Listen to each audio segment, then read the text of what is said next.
बंदी असलेला पक्षी, प्राणी व मानवी जीवितास इजा करणारा प्लास्टिक नायलॉनचा चायना मांजाची विक्री करण्यासाठी घेऊन जाणाऱ्या आरोपीकडून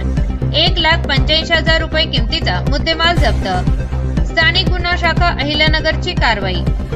प्रस्तुत बातमीची हकीकत अशी की माननीय श्री सोमनाथ घारगे पोलीस अधीक्षक अहिल्यानगर यांनी पोलीस निरीक्षक किरण कुमार कबाडी स्थानिक गुन्हा शाखा अहिल्यानगर यांना महाराष्ट्र राज्यात विक्रीस बंदी असलेला व पक्षी, प्राणी व मानवी जीवितास इजा करणारा प्लास्टिक नायलॉनचा चायना मांजा विक्री करणाऱ्या इसमांविरुद्ध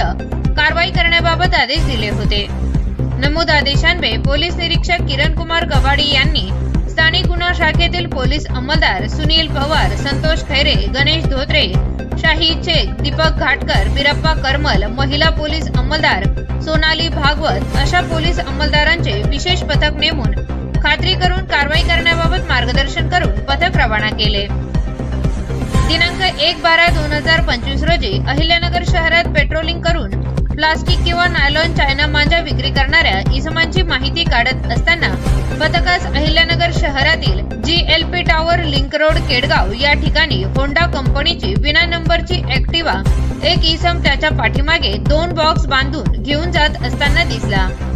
तेव्हा पथकाने त्यास थांबवून पोलिसांची ओळख सांगून त्याचे नाव गाव विचारले असता त्याने त्याचे नाव विशाल कुमार दळवी, वर्ष 30, राहणार अर्ती, रो हाऊसिंग, भूषण नगर, केडगाव, तालुका जिल्हा अहिल्यानगर असे असल्याचे सांगितले.